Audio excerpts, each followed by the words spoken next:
Hi, I'm Marion and I'm a teen and family consultant, and I work on 7 principles towards achieving harmony with your teen and within your family life. And so the first one of those is your H, and H stands for have faith. Have faith in yourself and your teen and your ability to cope. It must feel like you're at the end of your tether sometimes. You're tired, you're fed up, you don't know where you're going, you don't know what you're doing.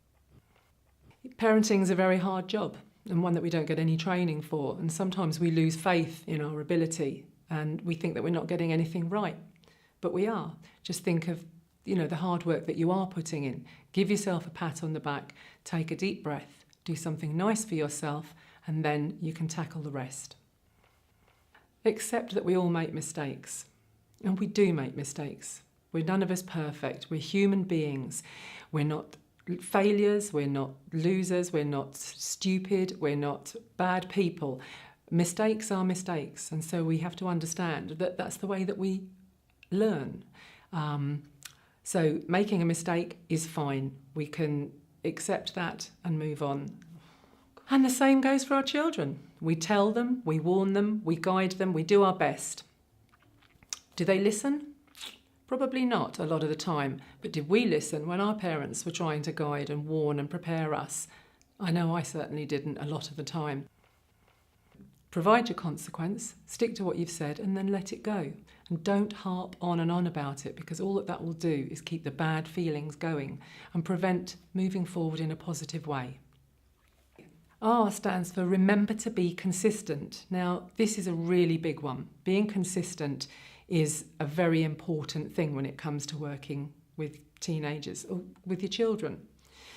So let me give you a couple of examples, okay? If you make a promise to your child or your teenager, they're going to expect you to keep it. So you've got the two examples are you've got a positive promise. So they want an expensive magazine and they've spent all of their allowance, and you say, okay, right, fine. If you unload the dishwasher for me, I'll buy you that expensive magazine. Brilliant, fabulous, away we go. They unload the dishwasher, you buy the magazine, everybody's happy. That's great, you kept your promise, didn't you? So here's the second scenario.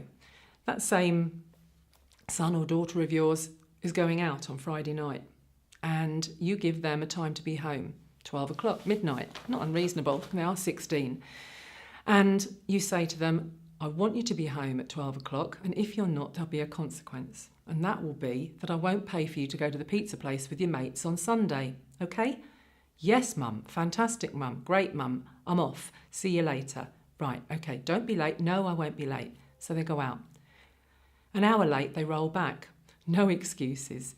Well, rather, a mouthful of excuses. No phone call, no text to you or anything like that. And you're worried and you're upset and you're furious and you think, what am I going to do now? I told them that there would be a consequence. I wouldn't pay for them to go to the pizza place. The next principle, mean what you say. And that's really difficult because there they are standing there giving you every reason under the sun as to why. It's not their fault that they're late. They're full of excuses. Somebody else did this and someone else said that. And anyway, the upshot of it is they're late. So what do? You go to bed and the next day they want to go to the pizza place. And they're standing there and they're saying, oh, it's not fair, I want to go to the pizza place. And you're thinking to yourself, oh, I'm so disappointed, I want them to go and have a good time with their friends, but I did say they couldn't go. But, this is their life and I want them to have fun, but I did say that they couldn't go. And so, stick to it. Tell them that they can't go.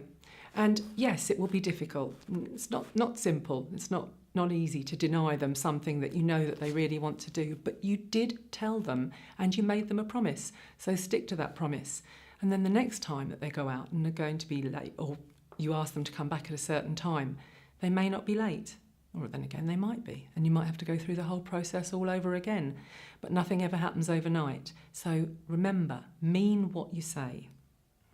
Take things one step at a time. You're not going to be able to change everything overnight. And when you get tired and fed up and demoralised, it all seems even harder. And it looks like there's a mountain to be climbed. we have to remember about mountains is that somebody climbed them, and the way that it was done was just one step at a time. And so remember that for yourself. Take one small thing that you're finding really, really difficult. It could be something as small as the fact that they don't put their laundry in the laundry basket and the bedroom floor is covered in rubbish. Okay, so make an agreement with them. Let's have a little change here. Instead of nagging and scolding and, having a go, say, all right, here we go. Here's the agreement. I would like to reward you if by the end of this week you have managed to put all of your dirty washing in the laundry basket and cleared your floor. That's all I'm asking. You can forget the rest of it. We'll tackle that another time. But this is the agreement. And if you can get them to agree to that, then great. And so then spend the week not nagging them and not pointing out the other things that they haven't done. Try and ignore the dirty plates and the smell and the dust and the filth all over the place. You'll get to that another time, because remember, we're taking this one step at a time. You could gently remind them that you're really looking forward to buying them that reward for achieving the agreement that you've put together, and see how it goes. The sixth principle is nice words, please. The way that we speak to each other and the words and the language that we use are really, really important, because if we hear negative things about ourselves, then we tend to believe them. If we're told that we're lazy or stupid or noisy or troublesome or getting on somebody's nerves all of the time, well, then we're not going to feel good about ourselves, and our teens certainly don't feel good about themselves either. And here's another thing. Sometimes let them have the last word, because it really, really, in the great scheme of things, doesn't matter that much. And they may well feel they've got their point across, they've been heard, and they feel pleased with themselves because they've got the last word. Well, we're the adult, we can cope with that. It doesn't really matter that much. Children need us to keep them safe by showing them that we are strong and reliable and that we can say no when we need to. We love saying yes to them, but we need to be able to say no as well. Because if you think about it this way, you say you have a teenager, in a few years' time, they're going to be possibly leaving home, going to work, going to college, going to university, whatever. There's a whole world out there that is not going to run round after them, tidying up after them, cooking and cleaning for them, letting them off the hook when they get things wrong. No, that world out there isn't going to say yes, yes, yes to everything that they want. That world is going to push them and challenge them, and it will be even harder for them if they haven't learnt to hear the word no in their world.